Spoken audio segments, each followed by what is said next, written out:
The third episode of The Mandalorian's third season, titled The Convert, is out.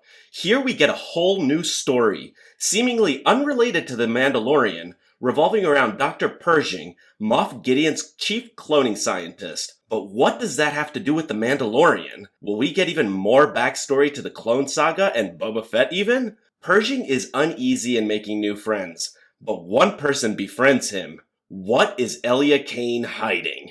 If you're new to the channel, make sure to hit that subscribe button. Remember, it's totally free and it's your access to loads of all new reviews I put out weekly here at Off the Cover. And without further ado, onto the video.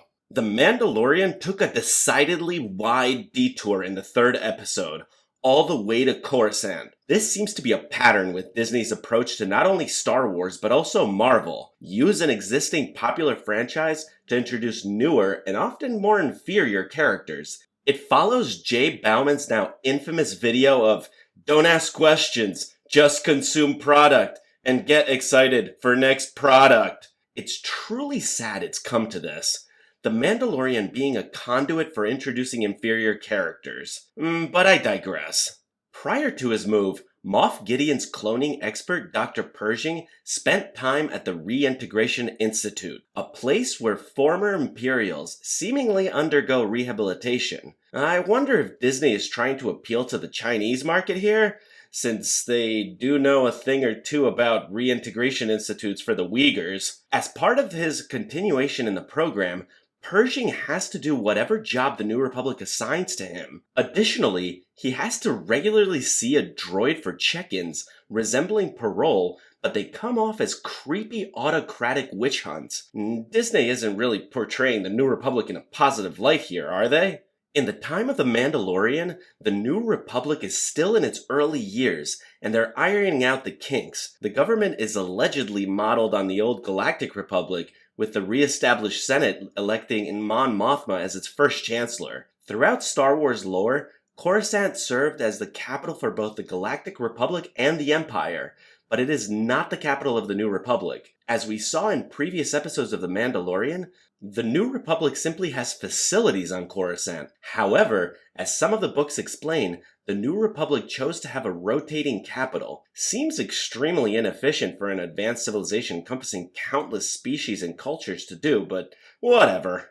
This episode marks the first time we've heard the specific name New Republic Amnesty Program. The New Republic provides rehab, including this creepy therapy, as well as a brain manipulation. The government has something called a mind flayer, which probably makes Abu Ghraib look like child's play. Meet the new boss, same as the old boss? Honestly, the more I think about it, this amnesty program feels like a prison under the guise of an amnesty program. It's unclear if the participants defected willingly or if the New Republic captured them. Either way, they're behaving just like the old regime. Pershing's boss does mention they're still decommissioning the Alliance fleet, which lines up with the latest Star Wars books. The Rebel Alliance fleet becomes the New Republic Defense Fleet. Mon Mothma introduced the legislation to signal to the galaxy that the New Republic was a democracy, not a military resistance organization like the Rebel Alliance. But in that process, she set up another autocracy, seemingly.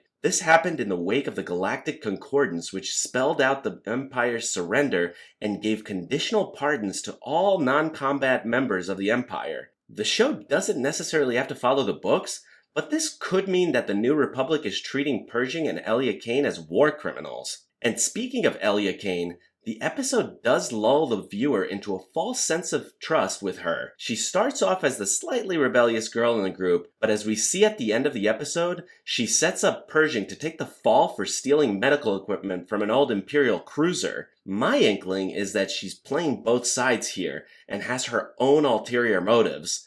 She's gained the trust of the New Republic enough by sussing out potential problematic people, but something tells me that she may have some connection to the First Order from the newest trilogy. If this is the case, then it would seem Disney wants to cement the terrible new trilogy rather than retcon the whole thing because fans hated it. Only time will tell. Overall, this episode was obviously the episode that introduces Disney's next product. I'm fairly disappointed because I would have enjoyed seeing more of Mando's newest adventure rather than this inferior side plot. Hopefully this comes around at some point to Mando, because Pershing and Elia Kane seem like a pretty boring storyline. Let's hope this improves back the higher quality like the first season.